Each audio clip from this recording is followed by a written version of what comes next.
পরীর মতো দেখতে মাহি বাবা আর দাদাকে নিয়ে তার একটা ছোট্ট পৃথিবী। বাবা তার কোনো কিছুতেই কখনো কমতি রাখেনি, কিন্তু মাহি যখনই তার মায়ের কথা জিজ্ঞেস করে বাবা কেন যেন বিষয়টা এড়িয়ে যায়। তবে একদিন মাহির নতুন এক বন্ধু হয় মেয়ে, আর এই নতুন বন্ধুর জেদের কাছে বাবা হেরে যায়। বলতে শুরু করে মাহির মায়ের গল্প, কিন্তু মায়ের গল্প শুনে মাহি নিজের মাকে ঘৃণা করতে শুরু করে। যে মায়ের কথা সে বাবার কাছে বারবার জিজ্ঞেস করত, আজ যেন সেই মাই তার দু চোখের শত্রু। কিন্তু কি এমন করেছিল মাহির মা যার কারণে সাজানো পরিবারটা নিমেষেই শেষ হয়ে যায়। বাবা মেয়ের এমনই দুষ্টু মিষ্টি ভালোবাসা এবং প্রতিটা মুহূর্তের টুইস্টে ভরা গল্প নিয়ে আজ এক্সপ্লেইন করব হাই নান্না, যার অর্থ হাই বাবা। আর হ্যাঁ, টিস্যুর বাক্স আজ সাথে নিয়ে বসবেন, কারণ আজকের গল্পের প্রতিটা মোড় আপনার চোখে পানি আনতে বাধ্য।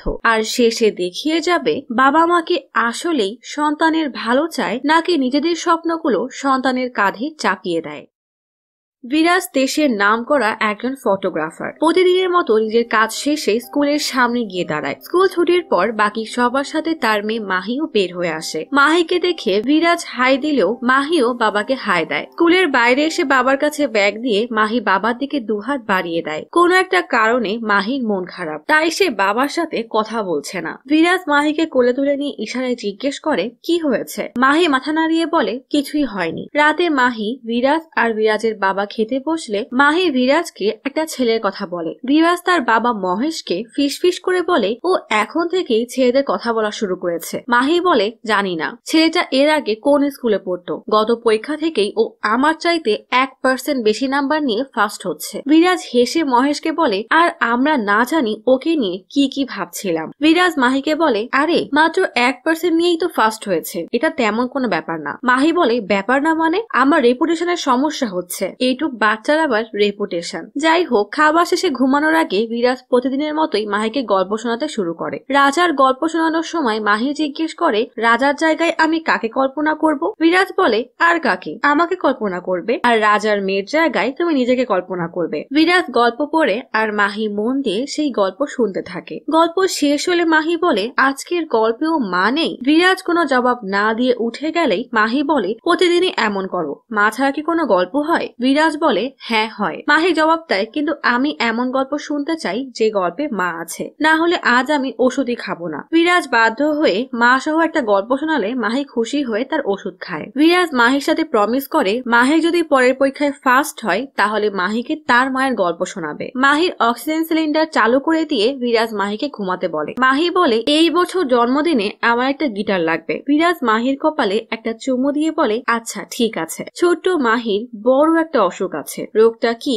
আমরা সেটা সময় হলে জেনে যাব। বিরাজ মাহিকে শুইয়ে দিয়ে বাইরে আসলে মহেশ বলে এখনো তুমি ওর মায়ের কথা গোপন করছো, কিন্তু একদিন না একদিন তোমাকে সবকিছু বলতে হবে। তখন কি তুমি সব বলতে পারবে? তুমি যখন বাসায় না থাকো তখন ও আমার কাছে জিজ্ঞেস করে, আশেপাশে মানুষজন উল্টাপাল্টা কথা বলে। বিরাজ বলে লোকজন কি বলে তাতে আমার কিছুই যায় আসে না, আমার কাছে সবার আগে আমার মেয়ে। আপনাকে বলেছিলাম ডক্টরের অ্যাপয়েন্টমেন্ট নিতে, আপনি কি নিয়েছেন? মহেশ বলে হ্যাঁ নিয়েছি, সে 65 রোজ রোগটার খুব ভালোভাবে ট্রিটমেন্ট করতে পারে, তুমি বেশি রাত করো না, ঘুমিয়ে পড়ো। মহেশ চলে গেলে বিরাজ মাহির জন্য খাবার রেডি করে ফ্রিজে রাখে। রান্নাঘরে গিয়ে থালা বাসন ধুয়ে সমস্ত বাসা পরিষ্কার করে ক্লায়েন্টের সাথে মিটিং শেষ করে সোফায় ঘুমিয়ে পড়ে। মাঝরাতে মাহি এসে বাবার শরীরে একটা চাদর দিয়ে হাত থেকে ফোনটা নিয়ে টেবিলে রাখে। পরের দিন সকালে বিরাজ মাহিকে স্কুলের জন্য রেডি করে দেয়। স্কুল শেষে মেয়েকে নিয়ে ঘুরতে যায়। মেয়ের চুল কাটা, তাকে খাওয়ানো সবকিছু বিরাজ নিজের হাতেই করে। কখনো বিরাজ ঘুমিয়ে থাকলে মাহি তার নখে নেল পালিশ দিয়ে দেয়। অফিসে গিয়ে সেই নেল পালিশ দেখে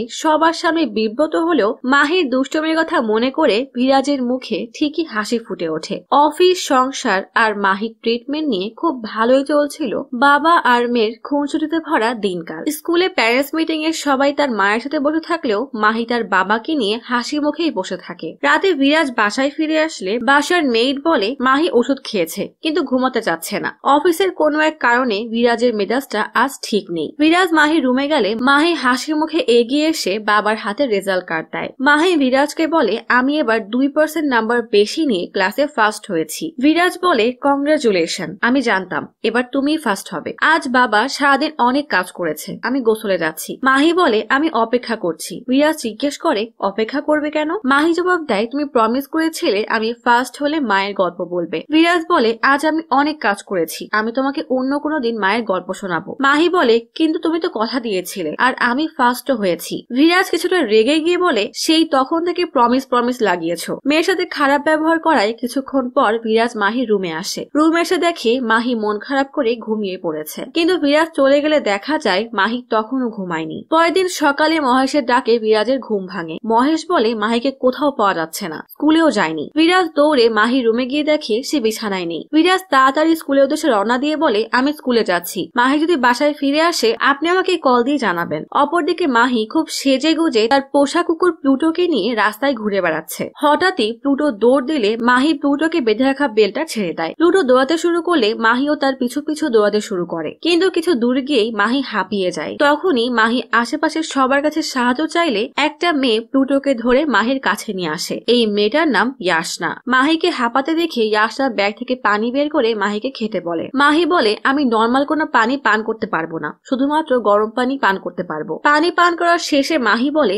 আমার একটা সমস্যা আছে, এটাকে 65 রোজ বলে। সবাই বলে এই সমস্যাটা নাকি অনেক বিপজ্জনক, কিন্তু বাবা বলেছে আমার কিছুই হবে না, তবে আমি দৌড়াতে পারবো না, লাফাতেও পারবো না, এমনকি হাওয়াই মিঠাইও খেতে পারবো না। বাবার সাথে যখন ঝগড়া হয় তখন ঠিকই খেয়ে ফেলি। ইয়াসনা অবাক হয়ে মাহির পাকা কথা শুনতে থাকে। ইয়াসনাকে বিদায় দিয়ে মাহি রাস্তা পার হওয়ার সময় প্লুটো রাস্তার মাঝখানে দাঁড়িয়ে যায়। ঠিক তখনই বড় একটা ট্রাক মাহির দিকে এগিয়ে আসে। অপরদিকে বিরাজ মাহির স্কুলে গিয়ে খোঁজ খবর নেওয়ার সময় ইয়াসনা তার ফোনে কল করে বলে আপনি কি মাহির বাবা? আমি আপনাকে একটা লোকেশন পাঠিয়েছি, সেটা ফলো করে চলে আসেন। বিরাজ সেই লোকেশন এসে দেখে মাহি বসে বসে স্যুপ খাচ্ছে। বিরাজ এসে মাহিকে বলে তুমি কি পাগল হয়েছো? কাউকে কিছু না বলেই বাসা থেকে বের হয়েছো? তুমি কি ভেবেছো এটা কোনো খেলা? ইয়াসনা বলে আপনি জানেন কি হয়েছিল? কিছুক্ষণ আগে মাহি যখন রাস্তা পার হচ্ছিল তখন বড় একটা ট্রাক চলে আসে। কোনো উপায় না দেখে ইয়াসনা দৌড়ে গিয়ে মাহিকে জড়িয়ে ধরে রাস্তার মাঝে দাঁড়িয়ে যায়। বিরাজ ইয়াসনাকে ধন্যবাদ দিলে ইয়াসনা বলে আমাকে ধন্যবাদ দিয়ে লাভ নেই, ওই ট্রাক ড্রাইভারকে গিয়ে ধন্যবাদ দেন যে সময় মতো ব্রেক করেছিল। বিরাজ মাহিকে বলে তুমি এভাবে বাইরে এসেছিলে কেন? মাহি ইশারা করলে ইয়াসনা বলে হাওয়াই মিঠাই খেতে। বিরাজ মাহিকে বলে তুমি জানো না ডাক্তার বলেছে তুমি হাওয়াই মিঠাই খেতে পারবে না? ইয়াসনা বলে আপনি জানেন না, আপনি প্রমিস ভাঙতে পারবেন না। নিজের মায়ের গল্প শোনার জন্য 1 মাস ও সারা দিন রাত পড়ালেখা করেছে, 2% মার্ক বেশি এনে ক্লাসে ফার্স্ট হয়েছে। আপনি কি করেছেন? আপনি যদি প্রমিস ভাঙতে পারেন তাহলে ও কেন হাওয়াই মিঠাই খেতে পারবে না? বিরাজ অবাক হয়ে সবকিছু শুনে মাহিকে বলে সবকিছুই বলে দিয়েছো? মাহি মাথা নাড়িয়ে মিষ্টি করে হ্যাঁ বলে। বিরাজ বলে আচ্ছা ঠিক আছে, মায়ের গল্প শুনবে তো? আজ সন্ধ্যায় শোনাবো, আমি তোমাকে কথা দিচ্ছি। মাহি ইয়াসনার দিকে তাকালে ইয়াসনা বলে আপনি তো নিজের মায়ের নামে করা প্রমিসই ভেঙে দিয়েছেন, এখন এসব নর্মাল প্রমিস কেউ কিভাবে বিশ্বাস করবে? সন্ধ্যায় বাসায় ফিরে বলবেন সারাদিন অনেক কাজ করেছেন, আমরা আর আপনাকে বিশ্বাস করি না। আজ না হয় মাহিকে বাঁচানোর জন্য আমি ছিলাম, কাল হয়তো আমি থাকবো না। আমি মাহিকে প্রমিস করেছি আজও নিজের মায়ের গল্প শুনবে, আর আমি আপনার মতো আমার প্রমিস ভাঙতে পারবো না। বিরাজ মাহিকে বলে আজ কোনো অপশন নেই? মাহি আর ইয়াসনা দুজনই মাথা নাড়িয়ে বলে না। বিরাজ বলতে শুরু করে বড় একজন ফটোগ্রাফারের সাথে কাজ করার জন্য আমার কিছু ভালো ফটোশুট করার দরকার ছিল, তাই একদিন রেল স্টেশনে ফটোশুট করতে গেলে তখনই তোমার মা তার ছোট ভাইকে নিয়ে ট্রেন থেকে নামে। মাহি বিরাজকে থামিয়ে বলে বাবা একটু থামো, আমি মায়ের জায়গায় কাকে কল্পনা করব? বিরাজ মাহির প্রশ্নে স্তব্ধ হয়ে যায়। বিরাজের অবস্থা বুঝে ইয়াসনা মাহিকে বলে তুমি তোমার মায়ের জায়গায় আমাকেই কল্পনা করো। মাহি ইয়াসনার দিকে তাকিয়ে খুশিতে বলে বাবা এবার বলা শুরু করো। বিরাজ বলতে শুরু করে বৃষ্টির মাঝে তোমার মায়ের ছবি তুলতে গিয়ে আমি প্রথম দেখাতেই তার প্রেমে পড়ে যাই। তোমার মায়ের নাম ছিল বর্ষা। বর্ষার দিক থেকে কোনোভাবেই যেন আমি আমার চোখ সরাতে পারছিলাম না। এরপর থেকে আমি তাকে সব জায়গায় ফলো করতে শুরু করি, লুকিয়ে লুকিয়ে তার ছবি তুলি, কিন্তু তোমার মা একদিন দেখে ফেলে আর আমার হাত থেকে ক্যামেরাটা কেড়ে নেয়। সে রেগে বলে একটা মেয়ের অনুমতি না নিয়ে এভাবে ছবি তুলছো,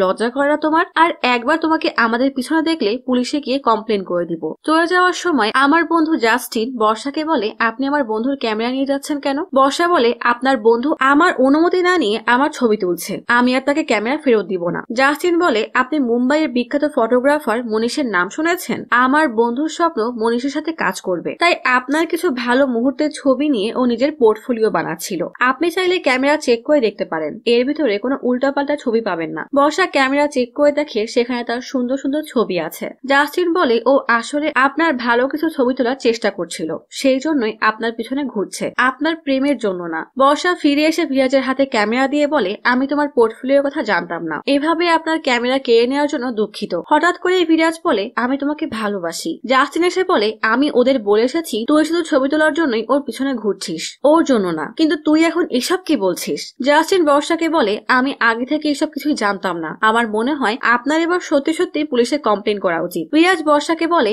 আমার ফটোগ্রাফি টিচার বলেছিল প্রতিটা ছবির একটা গল্প থাকে, কিন্তু আমি বিশ্বাস করতাম না। কিন্তু এখন তোমার ছবিগুলো দেখলে আমি আমার গল্প খুঁজে পাই, আমাদের ভালোবাসা, আমাদের বিয়ে আর আমাদের বাচ্চা কাচ্চাদের গল্প। বর্ষা বিরাজের হাত থেকে ক্যামেরাটা নিয়ে চলে যায়। পরের দিন বর্ষা সেই ক্যামেরা নিয়ে স্টুডিওতে আসে। এই স্টুডিওর মালিক বর্ষার পরিচিত। বর্ষা সেই লোককে কিছু বললেই লোকটা বিরাজকে ডেকে বলে, ওর ক্যামেরা থেকে কিছু ছবি প্রিন্ট আউট করতে হবে, তুমি ওকে সাহায্য করো। ছবি প্রিন্ট করতে বিরাজ বর্ষাকে নিয়ে ল্যাবে আসে। বর্ষা ছবিগুলো প্রিন্ট করতে গিয়ে বলে, আমি তোমার মতো লাভ এট ফার্স্ট সাইটে বিশ্বাস করি না। আসলে শুধু লাভ এট ফার্স্ট সাইট না, আমি প্রেম, বিয়ে, সংসার, এমনকি বাচ্চা কাচ্চাকেও পছন্দ করি না। বিরাজ জিজ্ঞেস করে, আমি কি কারণটা জানতে পারি? বর্ষা বলে, ছোটবেলা থেকে আমি আর আমার ভাই মা আর বাবার ঝগড়া দেখতে দেখতে বড় হয়েছি। ঝগড়া বেড়ে গেলে একদিন মা এসে বলে, তুমি আর তোমার ভাইয়ের ব্যাগ গুছিয়ে নাও, তোমরা দুজনে কান্নুরে তোমার মামার বাসায় যাবে। আর এখন আমার বাবা মা ডিভোর্সের জন্য প্রস্তুত হচ্ছে। ওরা মনে করে আমরা বড় হয়ে গেছি, তাই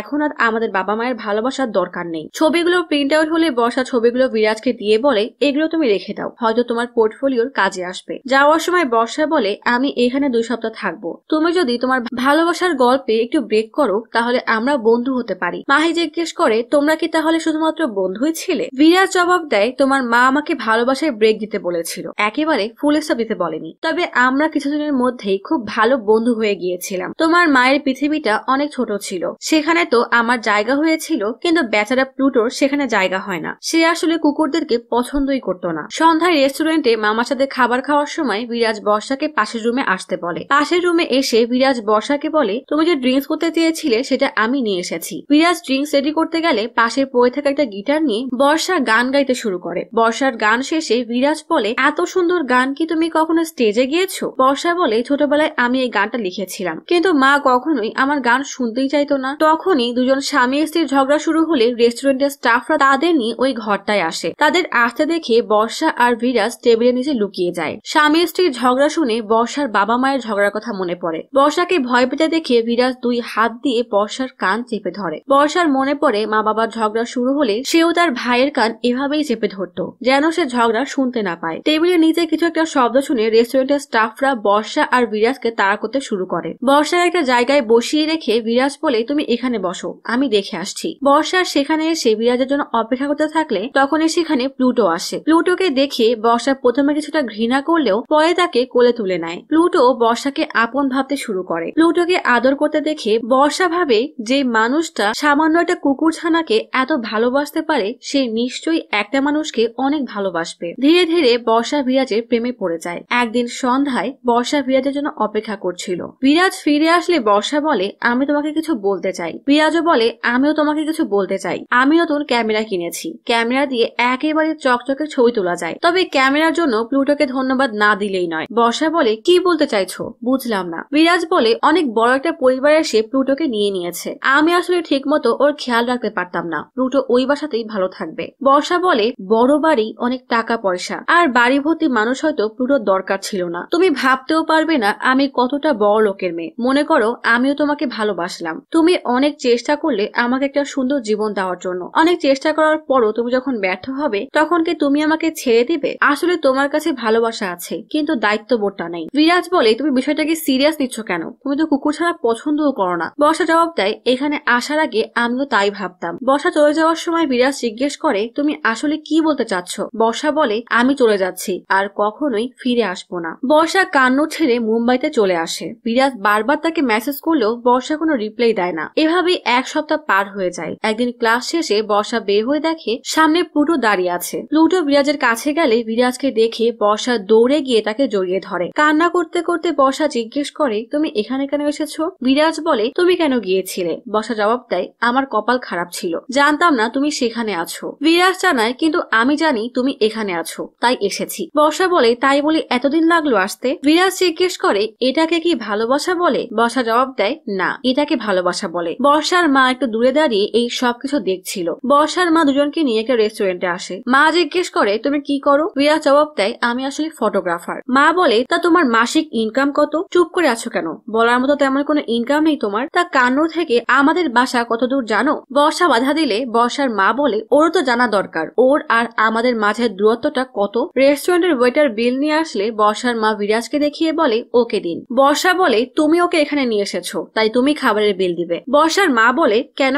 আমাদের খাবারের বিল পরিশোধ করার মতো সামর্থ্য ওর নেই? খাবারের বিল 20,000 টাকা দেখে বেচারা বিরাজ বলে আমি একটু প্লুটোকে দেখে আসি। বিরাজ বাইরে গেলে বর্ষার মা বলে ও মুম্বাইতে তোমার জন্য না, তোমার টাকা পয়সার জন্য এসেছে। ওর আর্থিক অবস্থা না জেনে তুমি ওকে বিয়ে করতে চাচ্ছ। বর্ষা জবাব দেয় তুমি তো সব জেনে শুনে বাবাকে বিয়ে করেছো। কই সেসব টাকা পয়সা কি এখন ডিভোর্স আটকাতে পারছে? বর্ষার মা বলে ডিভোর্স হলেও টাকা পয়সা থাকার কারণে তাদের চোখের পানি মুছতে পারি, তুমি তো সেটাও করতে পারবে না। বর্ষাকে ঘাবড়াতে দেখে বর্ষার মা বলে তোমার কি মনে হচ্ছে ও আবার ফিরে আসবে? ও তোমাকে রেখে চলে গেছে। তখনই বিরাজ ফিরে এসে রেস্টুরেন্টের বিল দিয়ে দেয়। বিরাজ বলে গতকালই আমি বেতন পেয়েছি, আজ কপালটা ভালো তাই বিল দিতে পারছি, কিন্তু 5 বছর পরে আমি পরিশ্রম দিয়ে আমার ভাগ্য বদলে দিব। আপনি জিজ্ঞেস করছিলেন না কান্নু থেকে আপনাদের বাসা কত দূরে? কান্নু থেকে আপনাদের বাসা 1200 কিলোমিটার। আমি ট্রেন বাস রিক্সায় করে এখানে এসেছি, হয়তো কাল আমি 1 ঘন্টার মধ্যেই প্লেনে করে চলে আসতে পারবো। 1 মাসের বেতন দিয়ে আমি রেস্টুরেন্টের বিল পে করেছি। আমি যদি আমার নিজের একটা স্টুডিও খুলতে পারি তাহলে হয়তো এই টাকাটা আমি 1 ঘন্টাতে ইনকাম করতে পারবো। আপনি আমাদের মধ্যকার দূরত্বটা কিলোমিটার দিয়ে ভাবছেন, আর আমি ভাবছি সময় দিয়ে। আপনার কিলোমিটারের দূরত্ব কখনো কম হবে না, কিন্তু আমার সময় ঠিকই বদলে যাবে। বিরাজ বর্ষাকে বলে তোমার মা ঠিকই বলেছে, আমার কাছে টাকা পয়সা নেই, বাবার দেওয়া ছোট্ট একটা বাড়ি আছে, জানি না ওই বাড়িতে কিভাবে থাকবে, কিন্তু তুমি যদি আমার সাথে থাকো তাহলে আমি এই পৃথিবীটাকেও জিততে পারি। তুমি কি আমাকে বিয়ে করবে? বর্ষা অবাক হয়ে মাথা নাড়িয়ে হ্যাঁ বলে। দেখতে দেখতে বর্ষা আর বিরাজের বিয়ের 3 বছর পার হয়ে যায়। ছোট্ট এই সংসারে অভাব অনটন থাকলেও ভালোবাসার কোনো কমতি ছিল না। বিরাজ জাস্টিনকে মুম্বাইতে আসতে বলে 2 বন্ধু একটা স্টুডিও ওপেন করে। নিজেদের সুন্দর একটা বাড়ি হয়। একদিন স্টুডিওতে বাচ্চাদের ফটোশুট করার সময় বিরাজ একটা বাচ্চাকে কোলে নিয়ে এক দৃষ্টিতে তাকিয়ে থাকে। বাসায় ফিরে আসলে বর্ষা জিজ্ঞেস করে ফেরার পর থেকে দেখছি তুমি কিছু একটা ভাবছো। বিরাজ বলে আমি ভাবছিলাম আমাদের বাচ্চার নাক তোমার মতো হবে নাকি আমার মতো। কথাটা শুনেই বর্ষা মন খারাপ করে সেখান থেকে উঠে যায়। কারণ জিজ্ঞেস করলে বর্ষা বলে যখন বিয়ের জন্য প্রপোজ করেছিলে তখন তুমি নিজেই বলেছিলে তুমি আর আমি একসাথে থাকলে যথেষ্ট। তুমি জানো আমি তোমাকে কতটা ভালোবাসি। বাবা মায়ের প্রতিদিনের ঝগড়া দেখেও আমি তোমাকে বিয়ে করতে রাজি হয়েছি। কারোর সন্তান হয়ে আমি যেসব যন্ত্রণা সহ্য করেছি আমি চাই না আমাদের বাচ্চাও সেসব সহ্য করুক। আমাদের বিয়ে শুধুমাত্র 3 বছর হয়েছে, আমরা সারা জীবন এভাবে হাসি খুশি থাকবো। তুমি কি সেই গ্যারান্টি দিতে পারবে? বিরাজ বলে তোমার চিন্তা ভাবনা দেখে আমার ভয় হচ্ছে। ঝগড়া তো সব পরিবারেই হয়, আমি আমাদের সুন্দর একটা ভবিষ্যতের কথা ভাবছি আর তুমি সব সময় সমস্যার কথা নিয়েই পড়ে থাকো। বর্ষা বলে তোমার এই সুন্দর ভবিষ্যতের প্ল্যানে যদি একটু ভুল হয় তাহলে সেই সাজাটা আমাদের সন্তানরা পাবে। বিরাজ কিছুটা রেগে বলে তুমি আসলেই পাগল হয়ে গেছো। ঘর থেকে বের হতে হতে বলে আমার আসলে স্টুডিও থেকে বাসায় আসাই উচিত হয়নি। বর্ষা বলে থাকো তোমার স্টুডিওতে, বাসায় আসতে যদি ভালো নাই লাগে কে তোমাকে আসতে বলেছে? বিরাজ জবাব দেয় তুমি আসলে একটা পাগল, সেজন্য বাসায় এসেছি। তোমাকে বিয়ে করাটাই আমার সবচেয়ে বড় ভুল হয়েছে বলেই দরজা লাগিয়ে বের হয়ে যায়। কিন্তু বিরাজ বাসা থেকে না গিয়ে দরজার বাইরে দাঁড়িয়ে ভাবে সে আসলে কি বলে ফেললো। তার মনে পড়ে ঠিক এভাবেই বর্ষার বাবা মা ঝগড়া করে দরজা লাগিয়ে দিত। সাথে সাথে বিরাজ ঘরের ভিতরে গেলে দুজন দুজনকে জড়িয়ে ধরে। বর্ষা জিজ্ঞেস করে সত্যি কি তোমার মনে হয় আমাকে বিয়ে করে তুমি ভুল করেছো? বিরাজ বলে আচ্ছা তুমি যেভাবে বলছো সেভাবেই হবে, আমরা এভাবেই থাকবো। বর্ষা বলে একটা বাচ্চা নিয়েই দেখি বাচ্চার নাকটা কার মতো হয়। আমি ভালোবাসার বিয়েতে কখনো বিশ্বাস করতাম না, কিন্তু তুমি আমাকে ভুল প্রমাণ করেছো। আমি জানি তুমি আমাকে আবারও ভুল প্রমাণ করবে। খুশিতে দুজন দুজনকে জড়িয়ে ধরে। কিছুদিন পরে বর্ষা প্রেগনেন্ট হয়। ধীরে ধীরে প্রেগনেন্সির কয়েক মাস পার হয়ে যায়। একদিন বিরাজ শুটিং এর কাজে বাইরে গেলে জাস্টিন কল দিয়ে বলে বর্ষার বাচ্চা হয়েছে। বিরাজ তাড়াতাড়ি হাসপাতালে আসলে মহেশ বলে মেয়ে হয়েছে। বিরাজ দৌড়ে বর্ষার টেবিলের দিকে যেতে গেলে মহেশ ডেকে বলে ডাক্তার তোমাকে কিছু বলতে চায়। ডাক্তার বলে তোমার মেয়ের সিস্টিক ফাইব্রোসিস নিয়ে জন্মগ্রহণ করেছে, তার অবস্থা এখন অনেক নাজুক, তাকে ইনকিউবেটরে রাখা হয়েছে। সিস্টিক ফাইব্রোসিস হচ্ছে একটা জিনগত রোগ। এই রোগ মূলত ফুসফুসে আক্রমণ করে। বিরাজ বর্ষার কাছে গিয়ে দেখে বর্ষা বাইরে দাঁড়িয়ে ইনকিউবেটর রুমের দিকে তাকিয়ে আছে। বিরাজকে ডেকে বর্ষা বলে মেয়েটার নাক কার মতো হয়েছে আমি বুঝতে পারছি না। ওর ফুসফুসে নাকি সমস্যা হয়েছে, সবাই বলা বলি করছে ওকে বাঁচানো সম্ভব না। ওরা আমার বাচ্চাটাকে একবার স্পর্শও করতে দেয়নি। বর্ষা কান্না করতে করতে বলে, তুমি বলেছিলে বাচ্চা নেওয়াটা আমাদের জীবনের সবচেয়ে সুন্দর সিদ্ধান্ত। বিরাজকে ধাক্কা দিয়ে বলে, দেখো তোমার এই সুন্দর সিদ্ধান্তের জন্য এখন হাসপাতালের ইনকিউবেটরে শুয়ে আছে। বিরাজ বর্ষাকে জড়িয়ে ধরে তার কান্না থামানোর চেষ্টা করে, কিন্তু বিরাজ নিজেই নিজের কান্না থামাতে পারছে না। মেয়েকে ইনকিউবেটরে রেখে দুজন বাসায় চলে আসে। স্বামী স্ত্রীর মাঝে দিন দিন দূরত্ব বাড়তে শুরু করে। মাসের পর মাস কেটে যায়, কিন্তু মাহি তখনও হাসপাতালের ইনকিউবেটরে। জাস্টিন হাসপাতালে এসে দেখে বিরাজ বারান্দার বেঞ্চের উপরে ঘুমিয়ে আছে। জাস্টিন বিরাজকে বলে, তুই বাসায় যা, আমি এদিকে খেয়াল রাখছি। বিরাজ বলে, আমি ঠিক আছি, চল, সমস্যা নেই। জাস্টিন বলে, আমি তোর জন্য বলছি না। পাশের বেঞ্চে দেখিয়ে বলে, ওই দেখ, গতকাল থেকে বর্ষাও ওখানেই বসে আছে, তুই ওকে নিয়ে বাসায় গিয়ে বোঝা, তাহলে ও হয়তো কিছুটা স্বাভাবিক হবে। বর্ষাকে নিয়ে বাসায় ফেরার সময় বিরাজ বলে, আমার উপর বিশ্বাস রাখো, ওর কিছুই হবে না, আমি ওর কিছু হতেই দিব না, দয়া করে আমার সাথে একবার কথা বলো। বর্ষা বলে, আমি যদি সেদিনকে কানবে না যেতাম, যদি তোমার সাথে আমার দেখা না হতো, তোমাকে যদি আমি ভালো না বাসতাম, যদি আমি তোমাকে বিয়ে না করতাম, তখন তুমি বাচ্চা নেওয়ার কথা বললে, তখন যদি আমি না করে দিতাম, তাহলে মাহির জন্মই হতো না। এইটুকু শুনেই মাহি দৌড়ে এসে বাবাকে জড়িয়ে ধরে বলে, সামনের গল্পটা আর বলো না বাবা। গল্প শুনতে শুনতে কখন যেন ইয়াসনার চোখেও পানি চলে এসেছে। সে উঠে গিয়ে মাহিকে ধরতে গেলেই মাহি তার হাত সরিয়ে দেয়, কারণ এতক্ষণ মাহির মনে তার মায়ের জায়গায় সে ইয়াসনাকেই কল্পনা করেছিল। মাহি যখন জানতে পারলো তার মা তাকে জন্ম দিতে চাচ্ছিল না, তখন সে অজান্তেই মাকে ঘৃণা করতে শুরু করে। ইয়াসনা বারবার চেষ্টা করলেও মাহি তার সাথে কথা বলে না। চলে যাওয়ার সময় ইয়াসনা বলে, মাহি, আমার সাথে কথা বলছো না কেন? বিরাজ জবাব দেয়, ও নিজের মায়ের জায়গায় তোমাকে এতক্ষণ কল্পনা করেছিল, তাই তোমার সাথে আর কথা বলতে চাচ্ছে না। তুমি চিন্তা করো না, কাল সকালে সব ঠিক হয়ে যাবে। ইয়াসনা বলে, মাহির কাছে আমার নাম্বার আছে, ও স্বাভাবিক হলে আমাকে একটা কল দিও। আচ্ছা, এরপর কি হয়েছিল? সেদিন রাতে বর্ষা যখন বলেছিল মাহিকে জন্ম দেওয়াটাই ভুল হয়েছে, এই কথা শুনে বিরাজ তার দিকে অসহায়ের মতো তাকিয়ে থাকে। ঠিক সে সময় সামনে থেকে একটা ট্রাক এসে তাদের গাড়িকে সজোরে ধাক্কা দেয়। সিট বেল্ট পরে না থাকায় সামনের কাঁচ ভেঙে বর্ষা ছিটকে রাস্তায় গিয়ে পড়ে। অনেক কষ্টে বিরাজ গাড়ি থেকে বের হয়ে দেখে বর্ষা রাস্তার মাঝেই পড়ে আছে। এই ঘটনা শুনে ইয়াসনা বিরাজের কাছে ক্ষমা চাইলে বিরাজ বলে, এই ঘটনার অনেক বছর পার হয়ে গেছে, আপনি বাসায় যান, মাহি স্বাভাবিক হলে আমি আপনাকে কল দিব। ইয়াসনা বাসায় ফিরে দেখে সবাই তার জন্য পার্টিতে অপেক্ষা করছে। বিরাজ ও মাহিকে নিয়ে বাসায় ফিরে আসে। বিরাজের জীবনের গল্প শুনে ইয়াসনা আয়নার সামনে দাঁড়িয়ে কান্না করতে থাকে, কারণ বর্ষার জায়গায় সে নিজেকে কল্পনা করছিল।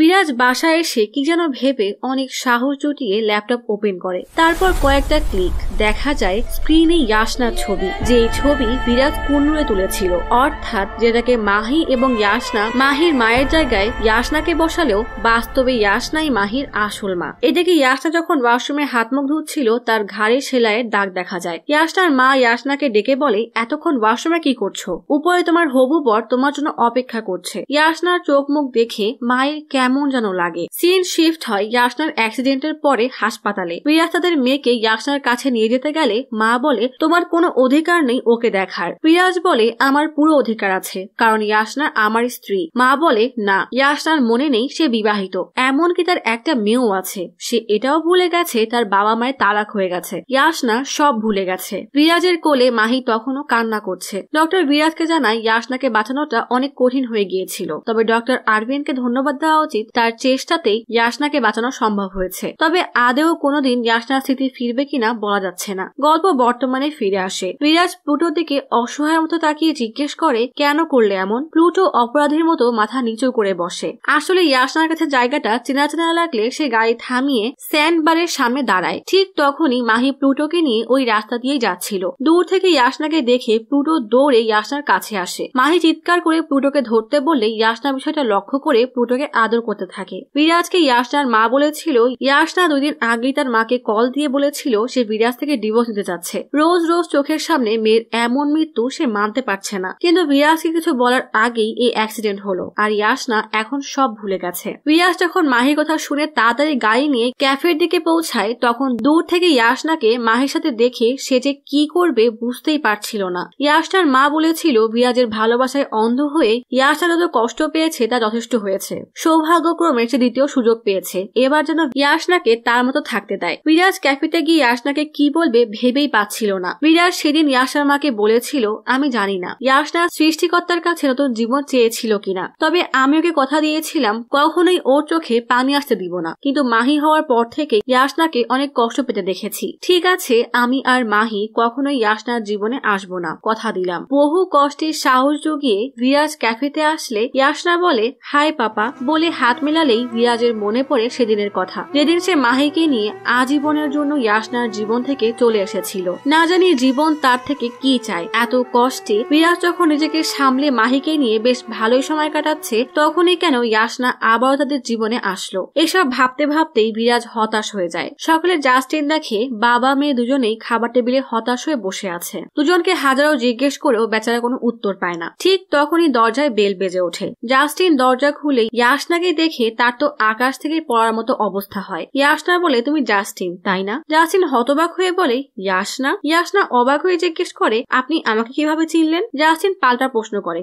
আপনি আমাকে কিভাবে চিনলেন? ইয়াসনা বলে গতকাল বিরাজের গল্পে আপনার যেমন বিবরণ দিয়েছিল আপনি হুবহু তেমনই, তাই ধারণা করলাম, কিন্তু আপনি আমাকে কিভাবে চিনলেন? ইয়াসনার কণ্ঠ শুনে বিরাজ দৌড়ে দরজার কাছে এসে তাড়াতাড়ি জাস্টিনকে সরিয়ে ইয়াসনার হাত ধরে টেনে বাইরে এনে হাত ছেড়ে দেয়। বিরাজের এমন ব্যবহারে ইয়াসনা একটু অবাক হয়ে যায়। ইয়াসনার নজর পড়ে তার পাশের বড় ফুল গাছটার দিকে। ইয়াসনা এই গাছটা নিজ হাতে লাগিয়েছিল। বিরাজ বেশ কড়া ভাষায় জিজ্ঞেস করে বাসার ঠিকানা কোথায় পেয়েছেন? ইয়াসনা জানায় সে বিরাজের অফিস থেকে ঠিকানা নিয়ে এসেছে। মাহি কেমন আছে? বিরাজ বলে সে ঠিক আছে। ইয়াসনা বলে গতকাল সারা রাত আমি মাহির কন্ডিশন সম্পর্কে গুগলে সার্চ করে জানলাম মাহির কাছে খুব কম সময়। কথা শেষ করার আগেই বিরাজ বলে মাহি যখন জন্মেছিল ডক্টররা মাহিকে ইনকিউবেটরে রেখে দিয়েছিল। মাহি হাসপাতাল থেকে বাসায় যাওয়ার আগেই নাকি মারা যাবে, কিন্তু আমার বিশ্বাস ছিল মাহি আমাকে কখনোই ছেড়ে যাবে না। ঠিক 1 মাস পর আমি মাহিকে বাসায় আনি। ডক্টররা বলল মাহি নার্সারি পর্যন্ত যেতে পারবে না, কিন্তু আমি ক্লাস 10 পর্যন্ত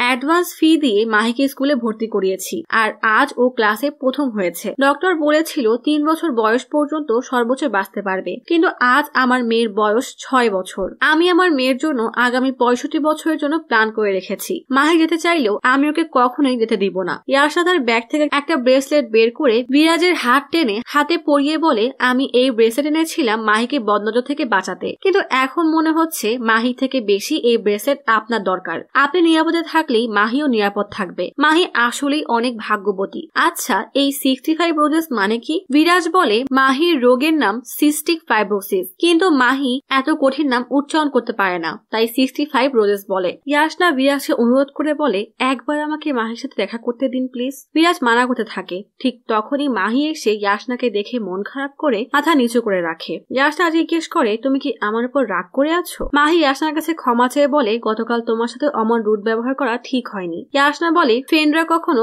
সরি বলে নাকি? আর ফ্রেন্ডরা তো হাগ আর কিস করে। ইয়াসনা তার বন্ধু হয়ে গেছে শুনে মাহি খুশিতে ইয়াসনাকে জড়িয়ে ধরে কিস করে। মাসুম বাচ্চাটা জানেও না এতদিন সে যেই মায়ের জন্য অপেক্ষা করছে ইয়াসনাই তার সেই মা। বিরাজ পাথরের মতো দাঁড়িয়ে চমৎকার এই দৃশ্য দেখতে থাকে। ইয়াসনা বলে জানো মাহি তোমার জন্য সারপ্রাইজ আছে, আমরা আজ সন্ধ্যায় বাইরে যাব। ইয়াসনা বিরাজকে জিজ্ঞেস করে মাহি স্কুল থেকে কখন ফিরবে? বিরাজ বলে 4টার সময়। ইয়াসনা বলে ঠিক আছে 5টা। কথা শেষ করার আগেই বিরাজ বলে 5টায় ডক্টরের অ্যাপয়েন্টমেন্ট আছে। ইয়াসনা কিছু বলতেই যাবে, কিন্তু বিরাজ এক নাগারে বলে 6টায় হোমওয়ার্ক, 8টায় ডিনার আর 9টায় ঘুম। ইয়াসনা একটু মন খারাপ করেই বলে ইস তাহলে একটু সময় নেই তাই না? বিরাজ বলে না। মাহি হঠাৎ বেশ খুশি হয়ে বলে বাবা কাল তো শনিবার, কাল তো ছুটির দিন। গেল বেচারা সব মেহনত পানিতে। ইয়াসনা বলে তাহলে আজ 9টায় মাহির জন্য রেস্টুরেন্টে আমি একটা সারপ্রাইজ রাখবো, বিরাজ আপনিও আসবেন বলেই মাহিকে ফ্লাইং কিস দিয়ে মাহি থেকে বিদায় নিয়ে চলে যায়। বেচারা বিরাজ ইয়াসনা থেকে মাহিকে যত দূরে রাখতে চাচ্ছে ততই এরা আরো কাছে আসছে। মাহিকে স্কুলে নিয়ে যাওয়ার সময় গাড়িতে জাস্টিন বলে তুই কি সত্যি মাহিকে ইয়াসনার সাথে দেখা করতে নিয়ে যাবি? বিরাজ বলে নো চান্স বলে ইয়াসনা দেওয়া ব্রেসলেট খুলে রেখে মাহির স্কুল পার করে আবারও গাড়ি নিয়ে বাসা থেকে রওনা দেয়। মাহি বলে বাবা স্কুল তো রেখে আসছি। বিরাজ বলে মাহি আজ স্কুলে যাবে না, আর গোয়ায় আমাদের ফটোশুট আছে না, মাহিকেও আমাদের সাথেই নিয়ে যাব। মাহির মনটাই খারাপ হয়ে যায়। আজ ইয়াসনা তাকে সারপ্রাইজ দেওয়ার কথা ছিল। বিরাজ বাসায় এসে ব্যাগ প্যাক করছে দেখে বাবা বলে তুমি কাজটা মোটেও ঠিক করছো না। বিরাজ বলে একটা দুর্ঘটনার জন্য ও আমাদের জীবন থেকে চলে গিয়েছিল, আবার একটা দুর্ঘটনাকে আটকে ও আমাদের জীবনে আবারও এসেছে। একবার আমার মেয়ের সাথে দেখা হওয়ায় আজ বাসা পর্যন্ত চলে এসেছিল। ও যদি জানতো এটা ওরই মেয়ে তাহলে কি ও কোনোদিন আসতো? এত বছর পর ইয়াসনাকে দেখে আমার কত কষ্ট হচ্ছে। মাহি এত কম সময়ে ওর কত কাছাকাছি চলে গেছে। মাহি যদি জানতে পারে ইয়াসনাই ওর মা তাহলে কি ও কখনো ইয়াসনা থেকে দূরে থাকতে পারবে? ইয়াসনা আর মাহি কখনোই একসাথে থাকতে পারবে না, এটাই তাদের ভাগ্য। বাবা বলে সত্য থেকে কতদিন পালিয়ে বেড়াবে? বিরাজ বলে জানি না, তবে আপনি তো জানতেন ইয়াসনা এই শহরে এসেছে, কেন বলেননি? বাবা বলে 1 সপ্তাহ পরই ওর বিয়ে, কিভাবে বলতাম তোমাকে? বিরাজ মন খারাপ করে বলে তাহলে আর মাত্র 1 সপ্তাহ, এরপর আমার আর ইয়াসনার রাস্তা আজীবনের জন্য আলাদা হয়ে যাবে। এদিকে ইয়াসনা থেকে দূরে যাওয়ার জন্য মাহির মন অনেক খারাপ। ইয়াসনা ক্যাফেতে অনেকক্ষণ অপেক্ষা করার পরও বিরাজ মাহিকে নিয়ে আসছে না দেখে তার মনও অনেক খারাপ হয়ে যায়। পরের দিন সকালে ইয়াসনা তার বাগদাদার সাথে দেখা করতে একটা আন্ডার কনস্ট্রাকশন বিল্ডিং এ আসে। ঠিক তখনই মাহি ইয়াসনাকে কল দিয়ে বলে আমি গোয়া চলে এসেছি। ইয়াসনা অবাক হয়ে বলে তুমি গোয়া কখন গেলে? জানো কাল আমি কতক্ষণ তোমার জন্য অপেক্ষা করেছি, কতবার কল দিয়েছি। মাহি বলে জানি না তো, ফোন তো বাবার কাছে, আর আমার তো ফোনও নেই। ইয়াসনা বলে হ্যাপি বার্থডে মাহি। মাহি খুশি হয়ে বলে তোমার মনে আছে? জানো বাবার না একদম মনে নেই। ঠিক তখনই কারো আসার শব্দ পেয়ে তাড়াতাড়ি কল কেটে দেয়। ইয়াসনা পেছনে ফিরতে তার বাগদত্তা বলে এই হাসপাতালটা দেশের নামকরা হাসপাতাল হবে। বিয়ের পর তুমি আমি ইউএসএ শিফট হয়ে গেলে আমার ভাই অশোক এই হাসপাতাল সামলাবে, আর তুমি হবে এই হাসপাতালের ম্যানেজিং ডিরেক্টর। ইয়াসনার মন তো পড়ে আছে মাহির কাছে, তাই সে হঠাৎই বলে আরভিন্দ আমাকে এক জায়গায় যেতে হবে, বলেই তাড়াহুড়ায় বের হয়ে যায়। এদিকে জাস্টিন ওয়াশরুম থেকে বের হলে মনে পড়ে ও হো সে তো তার ফোন মাহির কাছে রেখে গিয়েছিল। জাস্টিন মাহিকে জিজ্ঞেস করে তুমি কি ফোন ধরেছিলে? মাহি চোরের মতো মাথা নাড়িয়ে বলে না। জাস্টিন ফোন চেক করে বলে মিথ্যা বলছো তাই না? মাহি মিষ্টি করে মাথা নাড়িয়ে বলে হ্যাঁ। কি মিষ্টি তাই না? জাস্টিন বলে খবরদার বাবাকে সব বলবে না, বলেই ফোন নিয়ে চলে যায়। বিরাজ ফটোশুট থেকে তার রিসোর্টে ফিরে রেস্টুরেন্টে ইয়াসনাকে দেখে তাড়াতাড়ি সেখানে এসে দেখে ইয়াসনার চারিপাশ সুন্দর করে সাজিয়েছে আর মাহিকে সুন্দর একটা ড্রেস পরিয়ে এনেছে। বাবাকে দেখেই মাহি দৌড়ে এসে বাবাকে জড়িয়ে বলে মনে হয়েছিল এই প্রথম তুমি আমার জন্মদিন ভুলে গিয়েছো, কিন্তু আমি ভুল ছিলাম। ইয়াসনা তাড়াতাড়ি একটা গিফট বিরাজকে ধরিয়ে দিলে মাহি মনে করে এটা তার বাবা তার জন্য এনেছে। ছোট্ট এই গিটার পেয়ে মাহি অনেক খুশি হয়ে যায়। ইয়াসনা কেক কেটে মাহি এবং প্লুটোকে খাইয়ে দেয়। ঠিক তখনই একটা মেয়ে এসে বিরাজকে ডাকে। বিরাজ মেয়েটাকে নিয়ে সমুদ্রের পাড়ে হাঁটতে হাঁটতে জিজ্ঞেস করে ইয়াসনা মাহি জন্মদিন কিভাবে জানলো? মেয়েটা বলে মাহি ইয়াসনাকে সব বলে দিয়েছে, এমনকি তোমার এটিএম কার্ডের পিন নাম্বারও। বিরাজ জিজ্ঞেস করে সব জানার পরও ইয়াসনার একটুও সন্দেহ হলো না? মেয়েটা বলে সন্দেহ হবে কিভাবে? তোমার গল্পে তুমি আমাকে ইয়াসনার বোন থেকে ভাই বানিয়ে দিয়েছো। আসলে বিরাজ তার গল্পে ইয়াসনাকে যেমন বর্ষা বানিয়ে দিয়েছিল তেমনই ইয়াসনার বোনকে তার ভাই বানিয়ে দিয়েছিল। এই মেয়েটাই আসলে ইয়াসনার বোন শ্রুতি। শ্রুতি বলে ইয়াসনার কুন্নুরের কিছুই মনে নেই, এমনকি বাবা মায়ের ডিভোর্সও না। ইয়াসনা মনে করে বাবা আমার সাথে ইউএসএ থাকে। ইয়াসনা রোজ বাবাকে কল দেয়। জানো বিরাজ আমি কখনোই তোমাকে পছন্দ করতাম না। আসলে আমি আর আপু দুজনেই বাবা মায়ের বিষাক্ত সম্পর্ক দেখে বিয়ের উপর থেকে বিশ্বাস হারিয়ে ফেলেছিলাম। বিরাজ জিজ্ঞেস করে তাহলে এখন কি বদলে গেছে? শ্রুতির সামনের দিকে ইশারা করে মাহি এবং ইয়াসনার মিষ্টি মধুর সম্পর্কটাকে দেখিয়ে বলে আমি আমার বোনকে খুব ভালো করে জানি। ও তোমার মেয়েকে জন্ম দিয়েছে, তার মানে ও নিশ্চয়ই তোমার সাথে অনেক সুখী ছিল। দয়া করে কয়েকদিনের জন্য মাহি এবং ইয়াসনাকে একসাথে থাকতে দাও। ওরা একে অপরের সাথে অনেক খুশি।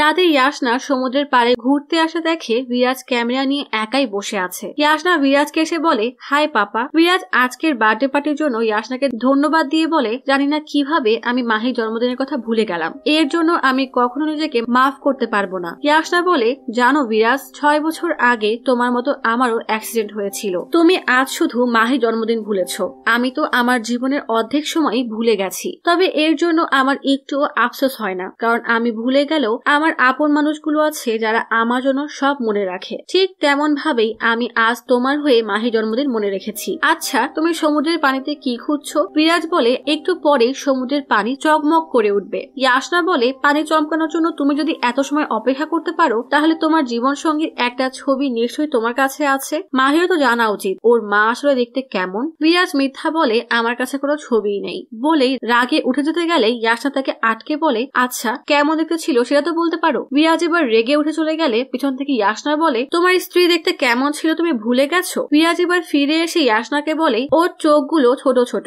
ও হাসলে চোখ আরো ছোট হয়ে যেত। সমুদ্রের বালির মতো ওর গায়ের রং। কেউ যত রাগ করুক না কেন ওর এক নজর পড়লেই সব রাগ শেষ হয়ে যায়। কখনো কখনো কালো শাড়ি পরতো, কপালে কালো টিপ দিত, ইচ্ছা করে চুল ভিজিয়ে রাখতো। সমুদ্রের এই পানির চমক ছিল ওর চেহারায়, মনে হতো কোনো পরী। ইয়াসনার সমুদ্র সমুদ্রে এমন উজ্জ্বল পানি দেখে বাচ্চাদের মতো খুশিতে দৌড়ে সমুদ্রের পানিতে চলে যায়। বিরাজ ইয়াসনার কাছে আসতে ইয়াসনা বলে, এত কিছু হওয়ার পরও তুমি ওকে এতটা ভালোবাসো? বিরাজ বলে, আমি শুধু ওর বিবরণ দিলাম, এটাকে কি ভালোবাসা বলে? ইয়াসনা বলে, না, একে ভালোবাসা বলে। বলেই হঠাৎ বিরাজের কাছে এসে গালে চুমু দিয়ে নিজেই হতবাক হয়ে সমুদ্রের পানিতে বসে পড়ে। বিরাজ তাড়াতাড়ি সেখান থেকে এসে মনে মনে বলে, কেন করছো তুমি এমন? তোমাকে সব মনে পড়ে যাচ্ছে? ইয়াসনা নিজের রুমে ফিরে অমন ভেজা অবস্থাতেই সে আজ কি করলো এসব ভাবতে ভাবতেই ঘুমিয়ে যায়। হঠাৎ উঠে এলোমেলো চুল বাম পাশে দেখে নিজেকে দেখে অবাক হয়ে দেখে, কি মনে করে যেন কপালে কালো টিপ দেয়। কিছুক্ষণ পর বিরাজের বিবরণের মতো কালো শাড়ি,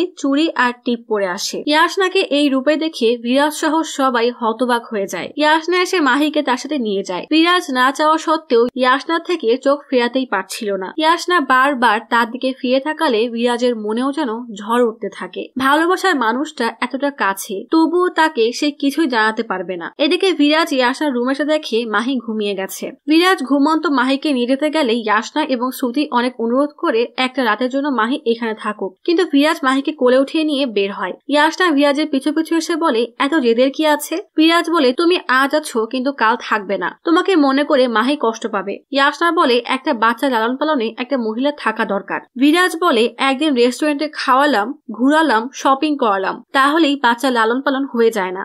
অন্তত আপনার থেকে আমার প্যারেন্টিং শেখার দরকার নেই, ছুটি শেষ, দয়া করে আমাদের পিছু করা ছাড়েন। বলেই মাহিকে নিয়ে চলে যায়। বিরাজের কথায় ইয়াসনার চোখ বেয়ে পানি পড়তে থাকে। ইয়াসনার সোজা বাড়ি চলে আসে। শ্রুতি বিরাজকে বলে, কেন করলো এমন? যাও গিয়ে আমার বোনকে নিয়ে আসো। বিরাজ বাড়ি এসেছে দেখে ইয়াসনার রাগে ড্রিঙ্কস করতে থাকে। বিরাজ দূর থেকে এসব দেখে রাগে পুরো বোতল তুলে ড্রিঙ্কস করে। দুই মাতাল এবার পাগলামি শুরু করে। বিরাজ নেশার ঘুরে বলে, ওই বাচ্চা মেয়েটা প্লুটোকে ফেরত না দিলে আমাকে আজ এই ঝামেলা পোহাতে হতো না। অ্যাক্সিডেন্টে এই মহিলার মাথায় স্ক্রু ঢিলা হয়ে গেছে।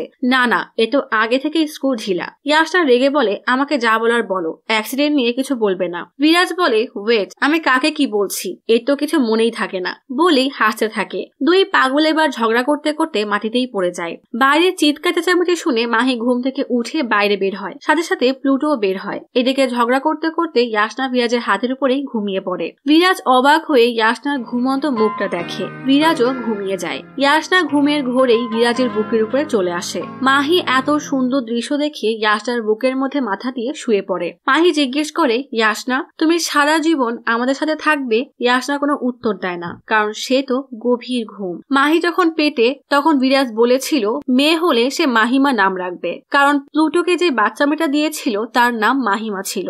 এমনই এক স্বপ্ন দেখে ইয়াসনার ঘুম ভাঙে। ইয়াসনা ঘুম থেকে উঠে জাস্টিনের কাছে এসে জিজ্ঞেস করে, বিরাজ কোথায়? এদিকে মাহির ডক্টর বিরাজকে বলে, মাহির জন্য ফুসফুসের ব্যবস্থা হয়ে গেছে। বিরাজ অনেক খুশি হলেও ডক্টর বলে, সমস্যা হলো মাহির বয়স কম আর শারীরিক অবস্থাও ভালো না, অপারেশন করলে ওর বাঁচার সম্ভাবনা মাত্র 1%। আর কোনো ডাক্তার এমন রিস্কও নিবে না।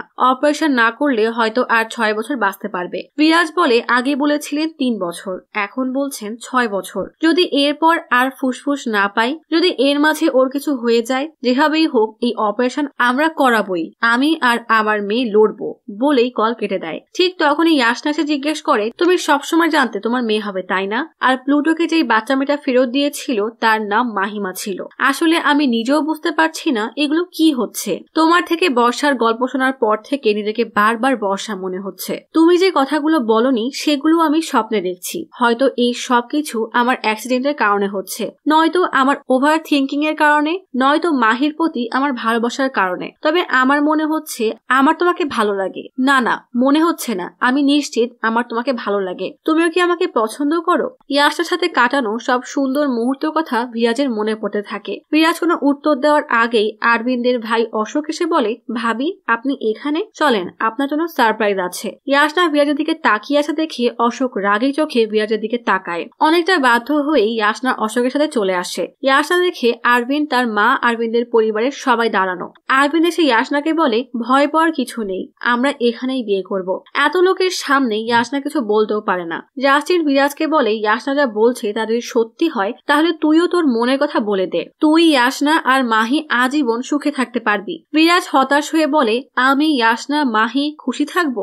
আসলে ইয়াসনার অ্যাক্সিডেন্টের আগের কথাগুলো, তারপর ইয়াসনার ডিভোর্স দেওয়ার কথা তার মাকে জানানো, সব মিলিয়ে বিরাজও ভেবে নিয়েছে ইয়াসনা কখনোই তার সাথে সুখী হবে না। মাহি ইয়াসনার রিসোর্ট রিসোর্টে এসে ইয়াশনাকে ডাকতে থাকে। এত লোকের ভিড়ে ইয়াশনা মাহির ডাক শুনতে পায় না, তবে ইয়াশনার মা বিষয়টা লক্ষ্য করেও পাত্তা না দিয়ে চলে যায়। ইয়াশনা চলে যাচ্ছে দেখে মাহি দৌড়ে তার কাছে যেতে গেলে বিরাজ এসে মাহিকে আটকায়। মাহি বিরাজকে পাপা ডাকলে ইয়াশনার মা বুঝে যায় মাহি ইয়াশনার মেয়ে। মাহিকে দেখে সেও কান্না করে দেয় আর রাগে শ্রুতির দিকে তাকায়। ইয়াশনা দৌড়ে এসে মাহি এবং বিরাজকে দেখে খুশি হলেও ইয়াশনার মা ইয়াশনাকে ভেতরে নিয়ে যায়। পরের দিন ইয়াশনা বিরাজকে কল দিতেই থাকে, কিন্তু বিরাজ কল রিসিভ করে না।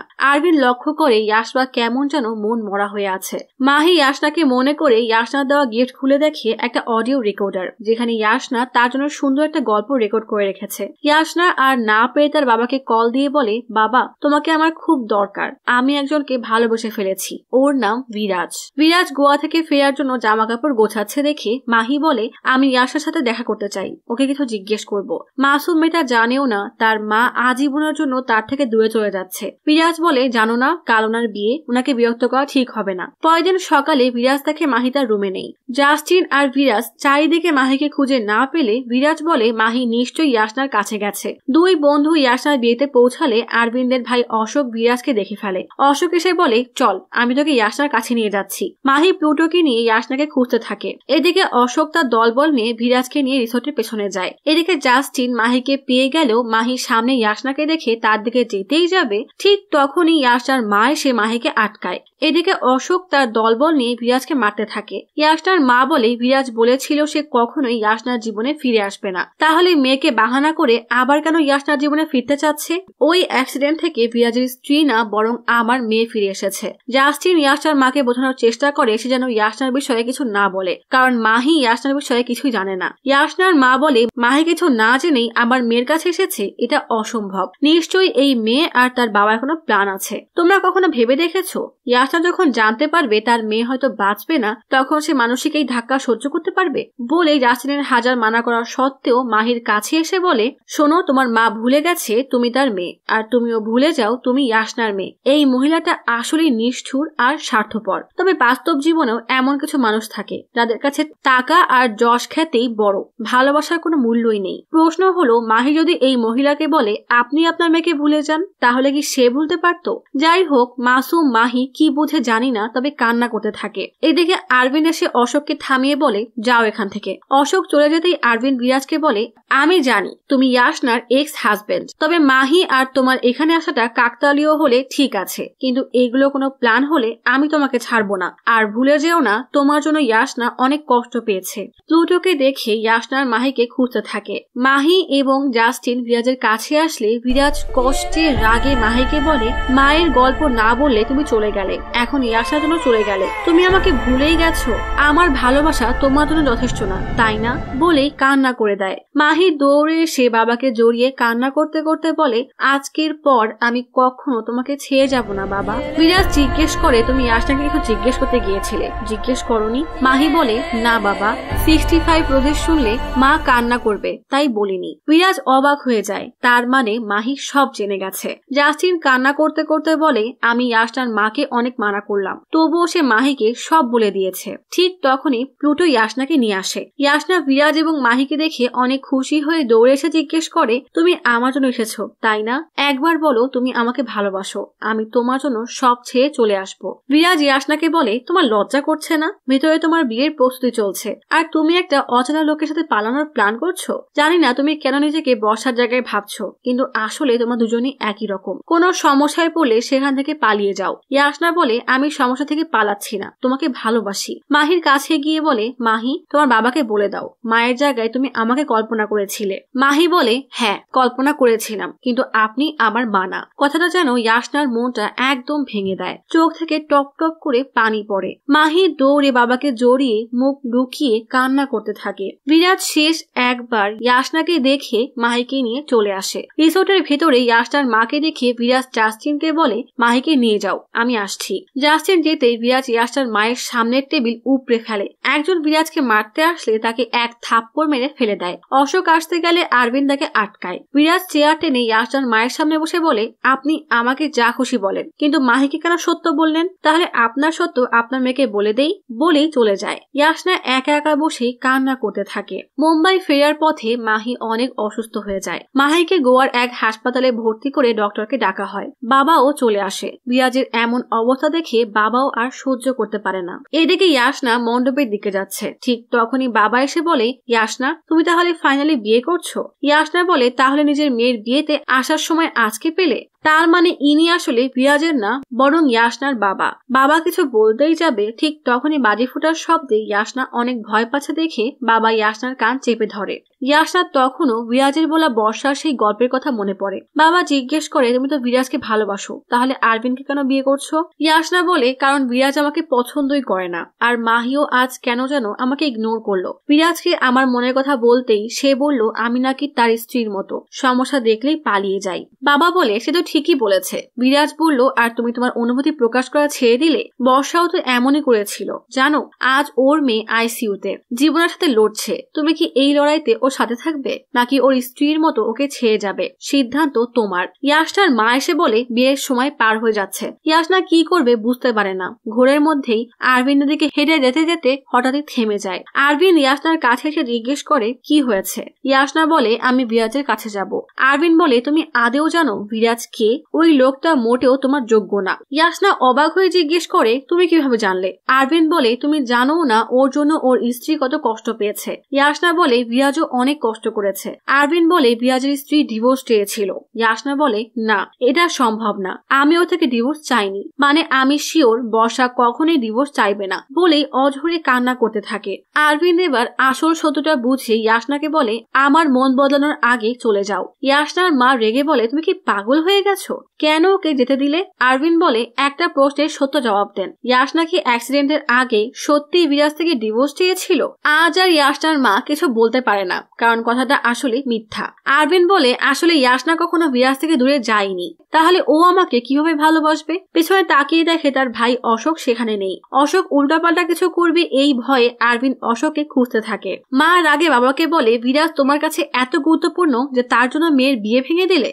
বাবা বলে, আমার মেয়ের তো অনেক আগেই বিয়ে হয়ে গেছে, শুধু তুমি মানোনি, তবে আমি আজ তার বিয়েটা বাঁচিয়েছি। মা বলে, ওটা কোনো বিয়ে না, ইয়াসনা যেভাবে স্ট্রাগল করছিল ওটা কোনো জীবন নাকি? বাবা এবার রেগে বলে, তার মানে তোমার হিসাব মতো জীবন কাটালে ওটাই আসল জীবন? তোমার সারা জীবন কেটে গেলেও ইয়াসনার জন্য বিরাজের মতো ছেলে খুঁজে পাবে না। ওই অ্যাক্সিডেন্টের মতো আমি বুঝতে পেরেছি বিরাজ ইয়াসনাকে কতটা ভালোবাসে। ইয়াসনা সব ভুলে গেল বিরাজ তার স্মৃতিকে আঁকড়ে ধরে রোজ মাহির জন্য লড়াই করেছে, তাই আমিও আমার পুতনি আর মেজামাইকে সাহায্য করতে চলে গিয়েছিলাম।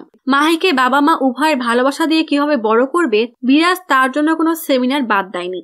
যে যে বলেছিল মাহি বাঁচতে পারবে না তাদের সবার সাথে সে আজ পর্যন্ত লড়াই করছে। বিরাজ আমার সেই ছেলে যার বাবা হওয়ার জন্য ভাগ্য লাগে। তুমি সবসময় ভেবেছো টাকা পয়সা যশ খ্যাতি তোমার মেয়েকে সুখে রাখবে, কিন্তু সুখে থাকতে হলে ভালোবাসার দরকার হয়, যেটা হাজার কোটি টাকা দিয়েও কখনো পাওয়া যায় না। বিরাজ তোমার মেয়েকে এতটা ভালোবাসে যে ইয়াসনা যেন কষ্ট না হয়, তাই ইয়াসনার প্রতি তার অগাধ ভালোবাসা নিজের মধ্যেই চেপে ইয়াসনার স্মৃতি নিয়ে বেঁচে আছে। কখনো ভেবে দেখেছো তুমি ইয়াসনা থেকে বিরাজকে দূরে করার পরও ইয়াসনা আবারও বিরাজকে ভালোবেসেছে? কিছু বিয়ের সম্পর্ক এমনই হয়, যত ভাঙার চেষ্টা করো না কেন ততই জোড়া লাগে, আর কিছু আমাদের মতো হয়, যত জোড়া লাগানোর চেষ্টা করো না কেন ততই ভাঙতে থাকে। আমরা ভালো স্বামী স্ত্রী তো হতে পারিনি, বাবা মা হয়ে সন্তানের সাথে এত বড় অন্যায় না করি। আজ ফাইনালি ইয়াসনার মা তার সব ভুল বুঝতে পারে। ইয়াসনা দৌড়ে হাসপাতালে এসে বিরাজের এই অবস্থা দেখে অঝরে কান্না করতে থাকে। বিরাজ বলে, মেয়েটা আমার একটু আগেই বলল আমাকে কখনো ছেড়ে যাবে না, আর এখন আমার সাথে কথাও বলছে না। সবাই বলে মাহি নাকি আমার জন্য বেঁচে আছে, আসলে সত্য তো আমি ওর জন্য বেঁচে আছি। ইয়াসনা কান্না করতে করতে বিরাজকে জড়িয়ে ধরে বলে, কেবল 7 দিনে তোমার ভালোবাসা দেখে আমি বিয়ের মণ্ডপ ছেড়ে তোমার কাছে চলে এসেছি। মাহি তো তোমার মেয়ে, ও কেন তোমাকে ছেড়ে যাবে? তুমি কান্না করলে মাহি হেরে যাবে, তুমি লড়াই করলে মাহি জিতে যাবে, মাহির কিচ্ছু হবে না। ইয়াসনা মাহির মতো করে প্রমিস করে বলে, মাহির কিচ্ছু হবে না। ঠিক তখনই আরবিন এবং অশোকের সাথে দেখে জাস্টিন আর শ্রুতি অবাক হয়ে যায়। অশোক আসলে বিরাজকে মারতে এসেছিল, কিন্তু মাহিকে আইসিইউতে দেখে তার রাগ কমে যায়। অপারেশনে মাহির বাঁচার সম্ভাবনা কেবল মাত্র 1%। মাহির ডক্টর বলে অপারেশন না করলে হয়তো কয়েক ঘন্টা বেশি বাঁচবে। আরবিন বলে, এই অপারেশন করলে সে বাঁচতে পারে নাও পারে, আর অপারেশন না করলে মৃত্যু নিশ্চিত। তাই আমাদেরকে এই ঝুঁকি নিতেই হবে। যেহেতু এই হাসপাতালে মাহির অপারেশন করার মতো অভিজ্ঞতা সম্পন্ন ডক্টর নেই, তাই আরবিন নিজেই এই অপারেশন করতে রাজি হয়ে যায়। কারণ আরবিন, অশোক আর তার বাকি বন্ধুরা সবাই নামকরা এবং অভিজ্ঞতা সম্পন্ন ডক্টর, কেউ সার্জন তো কেউ কনসালটেন্ট। ইয়াসনা আরবিনকে অনুরোধ করে বলে, 6 বছর আগে তুমি আমাকে বাঁচিয়েছিলে, আজ দয়া করে আমার মেয়েকে বাঁচাও। মাহিকে ওটিতে নেওয়ার আগে ইয়াসনা মাহির হাতে তার দেওয়া ব্রেসলেট দেখে খুশি হয়ে যায়। ইয়াসনা বারবার মাহিকে ডাকতে থাকে। মাহি সাড়া দিচ্ছে না দেখে বিরাজ মুখ চেপে কান্না করতে থাকে। মাহি হঠাৎই ইয়াসনার ডাকে সাড়া দিয়ে চোখ মেললে সবাই অবাক হয়ে যায়। মায়ের ভালোবাসা বলে কথা। ইয়াসনা বলে, মাহি আমাকে তুমি পছন্দ করো? মাহি কোনো রকমের মাথা নাড়ায়। ইয়াসনা জিজ্ঞেস করে, আমাকে তোমাদের সাথে থাকতে দিবে? মাহি মাথা নাড়িয়ে হ্যাঁ বলতেই ইয়াসনা মাহির কপালে চুমু দিয়ে বলে, বড় হয়ে কি হবে? মাহি বলে, তোমার মতো সিঙ্গার হব। দেখা যায় একটা মেয়ে ইয়াসনার মতো গান গাচ্ছে। ইয়াসনা বলে, আমি তোমার জন্য সুন্দর একটা গান লিখে দিব। মাহিকে ওটিতে নিয়ে গেলে দেখে মা বাবার কাঁধে মাথা রেখে দাঁড়িয়ে আছে। ইয়াসনা বিরাজকে বলে, ইস, যদি কুন্নুরে তোমার সাথে আমার দেখা হতো, আমি তোমার প্রেমে পড়তাম আর মাহিকে আমি জন্ম দিতাম। ইয়াসনার মুখে এমন কথা শুনে বিরাজ খুশিতে ইয়াসনার মাথায় মাথা রাখে। সবাই মাহির জন্য দোয়া করতে থাকে। মাহির ফুসফুস পরিবর্তন করা হয়। সিন শিফট হয় স্টেজে গান গাওয়া সেই মেয়েটার কাছে, যার গান শুনে সবাই দাঁড়িয়ে করতালি দিচ্ছে। তার মানে কি এই মেয়েটাই মাহি? মাহি আসলে সেদিন বেঁচে গিয়েছিল আর আজ মায়ের লেখা গান গাচ্ছে। আসলে সত্যি ভালোবাসাকে যতই আটকানো হোক না কেন, দিন শেষে তারা ঠিকই মিলে যাবে। না হলে সব ভুলে যাওয়ার পরেও ইয়াসনা আবারও বিরাজেরই প্রেমে পড়তো না। তবে গল্পটা আমাদের সমাজেরই কিছু বাবা মায়ের আসল সত্যটাকেও চোখে আঙ্গুল দিয়ে দেখিয়ে দিয়েছে, যারা সবসময় সন্তানের জীবনকে নিয়ন্ত্রণ করতে চায় আর তাদের করা ভুলগুলো শুধরানোর দায়িত্ব সন্তানের উপরে চাপিয়ে দেয়। আসলে ভালোবাসা কখনোই টাকা পয়সা বা স্টেটাস দেখে হয় না। ভালোবাসা হয় মন দেখে। দিন শেষে মানুষ তার সাথেই থাকতে চায় যার সাথে মনের মিল থাকে। তবে বর্তমান সমাজে ডিভোর্সের হার বাড়ার ক্ষেত্রে ইয়াসনার মায়ের মতো কিছু বাবা মায়ের হাত থাকে, যাদের ধারণা সন্তান ভালোবেসে বিয়ে করছে মানে নিশ্চিত কষ্টে থাকবে। তাই একটু ভুল বোঝাবুঝি হলেই তারা আগুনে ঘি ঢালার কাজ করে। তবে যারা সন্তানকে সত্যিই ভালোবাসে তারা হয় ইয়াসনার বাবার মতো, সন্তানকে তার ভুলটা চোখে আঙ্গুল দিয়ে দেখিয়ে দেয়। তাই নিজের সংসারের কথা আসলেই কাউকে বলা উচিত না, যতক্ষণ সেটা নিয়ন্ত্রণের মধ্যে থাকে। কারণ আশেপাশের সংসার ভাঙার লোকের অভাব নেই। তাই সমস্যা হলে নিজেরা মিটিয়ে নেওয়াই বুদ্ধিমানের কাজ। আজ তাহলে এখানেই চলে যাচ্ছি।